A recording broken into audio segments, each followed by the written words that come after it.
Pouca gente sabe, mas o Poder Judiciário brasileiro finalizou o ano de 2020 com mais de 75 milhões de processos em tramitação.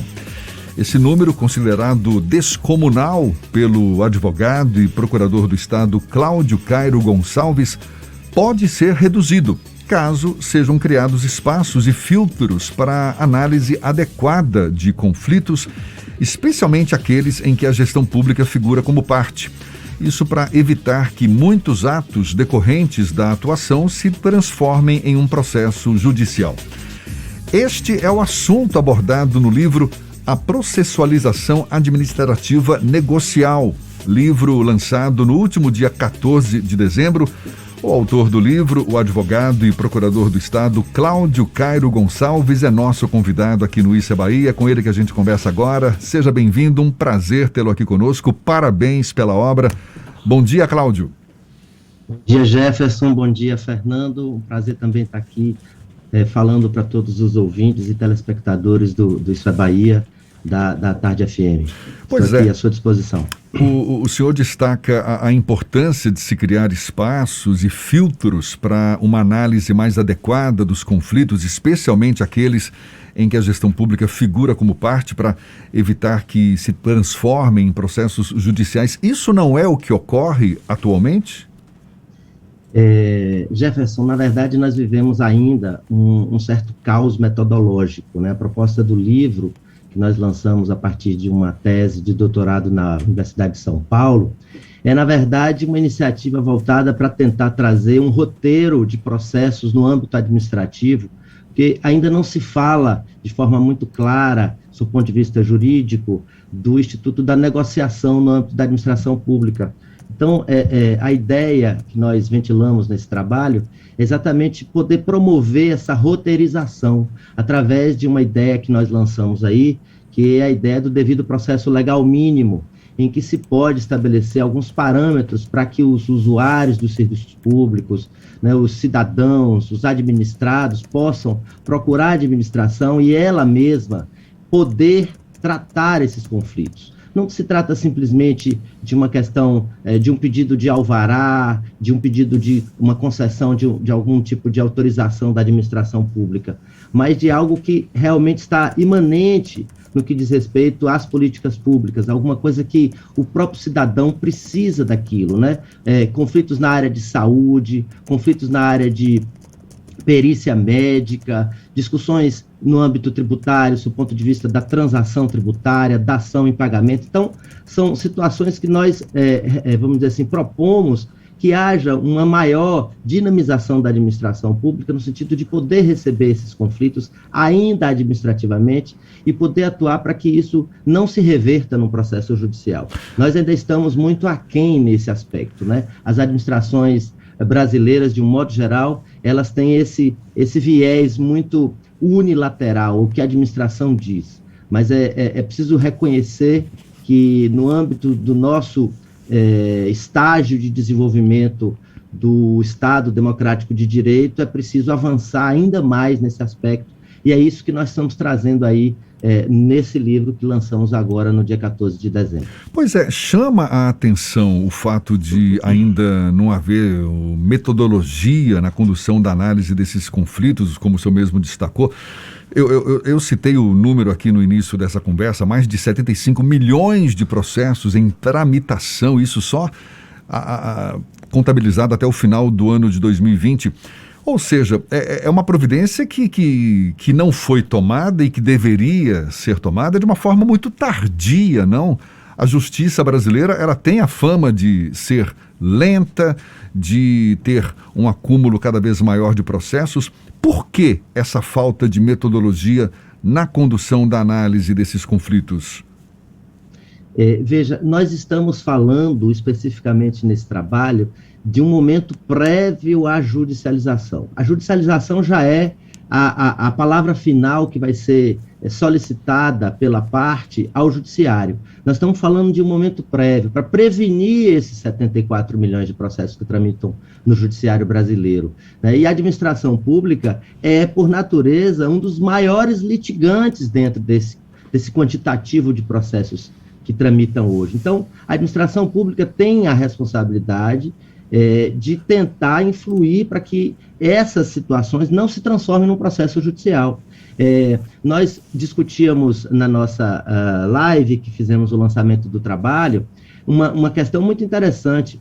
A administração é um dos maiores clientes do judiciário, e, por outro lado, existem também muitos conflitos que vão para o judiciário, que são conflitos interfederativos, ou seja, o município que litiga contra o Estado, o município que litiga contra a União, e essa também é uma quantidade muito grande de situações que poderiam ser resolvidas sem precisar se transformar num processo judicial. Normalmente, a ideia de deixar para os próximos governos os problemas que surgem na interpretação da legislação, na questão da comunicação entre os entes federativos. Então, a ideia é que a gente possa antecipar o problema, tratá-lo previamente à judicialização, para que não tenhamos que continuar com esse número que eu chamei de descomunal, né? Porque, na verdade, a gente fica enxugando gelo, o judiciário, a administração, as advocacias públicas, elas estão absolutamente assoberbadas com esse quantitativo enorme de processos. E a administração pública, de modo geral, é o grande cliente do judiciário. Então, a gente precisa atuar previamente para cuidar desses conflitos, não deixar que eles se transformem num processo judicial. A ideia é essa. E ela é reforçada, só para terminar, com o Instituto da Negociação. A negociação sempre foi vista como algo pejorativo, mas a ideia é que ela venha para o centro e que o cidadão possa realmente colocar o seu problema e ele ser tratado de maneira eficaz e eficiente pela administração pública através da negociação. A legislação brasileira, ela é quase que um incentivo constante à busca da estrutura judicial. Ela é uma legislação litigante. Esse processo que o senhor propõe no seu livro inclui também a modificação da estrutura legal brasileira para que, de alguma forma, essa mediação fique mais simplificada dentro da estrutura burocrática do Estado como um todo? Sim, Fernando, sua pergunta é muito bem-vinda. A ideia é trazer roteiros normativos, a instituição de políticas públicas para implantação de câmaras de arbitragem, de mediação, de conciliação, de forma mais intensa, e a sua divulgação, né? Nós temos, por exemplo, no estado da Bahia, a Câmara de Conciliação em Saúde, mas a Câmara, ela foi inclusive objeto do estudo que nós desenvolvemos. Ela não pode ser apenas um novo espaço de ingresso das demandas, ela precisa ter uma forma mais específica de tratar essas demandas, porque senão nós vamos ter apenas um novo espaço de ingresso no sistema de saúde. A ideia é realmente fomentar a criação de roteiros e aí mexer na legislação, seja no âmbito legal, seja no âmbito da regulamentação, para exatamente trazer esses modelos, essas formas. Imagine, por exemplo, que nós tenhamos aí a discussão sobre uma perícia médica no INSS. Né? Muitas vezes o cidadão não tem condição de discutir tecnicamente a decisão que vai vir dentro do processo de aquisição de um benefício, de um provento no âmbito do INSS. Então, é preciso aprofundar, existe um espaço normativo a ser ocupado e é dentro dessa ótica que nós estamos trazendo aí essa análise no nosso trabalho. O senhor acredita que essas câmaras de conciliação, elas já poderiam ser implementadas com a nossa estrutura do judiciário hoje, ou ainda é preciso modificar algumas estruturas, até da própria cultura do judiciário e do Estado brasileiro, para que elas entrem em pleno funcionamento? Eu tenho falado de transdisciplinariedade institucional. Não é um problema só do judiciário, não é só a administração pública que vai resolver, é preciso que todos os órgãos se irmanem. Nós tivemos na Bahia, como eu disse, uma Câmara de Conciliação em 2015, mas ela ainda está muito restrita a, por exemplo, o fornecimento de medicamentos. Nós precisaríamos ampliar o objeto dessa Câmara e, ao mesmo tempo, criar mecanismos que os administrados, que os usuários possam efetivamente desenvolver a defesa do seu direito no âmbito dessas câmaras, porque muitas vezes fica limitada a um sim ou não no que diz respeito ao fornecimento da medicação, né? Então, a ideia é que a gente possa aprofundar esse espaço de atuação das entidades, no caso, todos os poderes, judiciário e Executivo, vários órgãos do Executivo. Nesse caso, a Câmara de Saúde, ela engloba o Tribunal de Justiça, Ministério Público, Defensoria, Procuradoria-Geral do Estado, Procuradoria-Geral do Município de Salvador, secretarias de saúde de Salvador e do estado da Bahia, mas a gente ainda precisa avançar um pouco mais no que diz respeito a essa possibilidade, essa capacidade de tratar esses problemas. Especificamente eu estou tratando no caso da saúde, mas isso se coloca em vários outros aspectos, né? Eu citei aí a questão da perícia médica, a transação tributária, a questão dos incentivos fiscais, né, que muitas vezes nós temos uma legislação que busca atrair novos investimentos para a Bahia ou para o Brasil, e, ao mesmo tempo, a gente permite que esses conflitos sejam tratados no âmbito do judiciário, que não tem a capacidade, a especialidade mais objetiva para tratar esses conflitos, né? O judiciário, ele é um guarda-chuva que recebe toda a gama de conflitos que existe na sociedade. Então, o ideal é que a gente tivesse essa capacidade de fazer isso previamente. E aí, são esses órgãos que vão ter essa possibilidade de desenvolver essa atividade. A gente está conversando aqui com Cláudio Cairo Gonçalves, advogado, procurador do Estado, que acabou de lançar esse livro, A Processualização Administrativa Negocial. O senhor está destacando a importância da negociação como um dos métodos alternativos de resolução de conflitos, de forma a se obter um acordo judicial ou até extrajudicial, no caso, sem o envolvimento do Poder Judiciário. Em geral, em quais controvérsias a negociação é recomendada, é utilizada? Sua pergunta também é muito válida, Jefferson. Eu, inclusive, queria dizer que, para minha alegria, estou aqui consigo. E eu não sei se você se lembra, nós fomos colegas de faculdade lá no curso de Direito da Universidade Católica de Salvador. Lembro. Uma alegria muito grande estar aqui. Início dos anos 90, um prazer tê-lo aqui comigo também. Exatamente. Uma satisfação. Mas olha, como eu já disse, a gente tem vários espaços, né? Eu vou retomar a questão dos incentivos fiscais.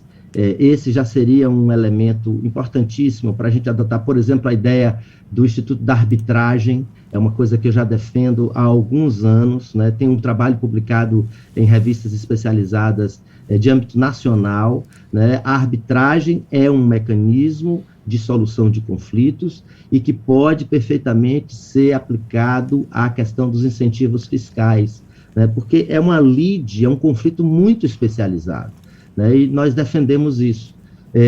Além, por exemplo, de outras situações, como a dação em pagamento em matéria tributária, a questão da transação, o pedido de parcelamento. Muitas vezes o contribuinte ele vai à administração pedir um parcelamento e aquele mecanismo específico de concessão de quantidade de parcelas, ele fica ao critério do administrador sem um controle maior, né, no sentido de sua justificação. Por que 10 e não 15, ou 20, ou 60 parcelas, diante dos limites que a lei traz, né? Então, é preciso que nós possamos transformar ainda mais a administração e torná-la mais próxima do administrado. Essa é que é a ideia proposta, né? Para a gente finalizar, Cláudio, como é que funcionaria uma proposta de entendimento envolvendo partes do Estado brasileiro? O senhor citou os conflitos entre município, estados e a União,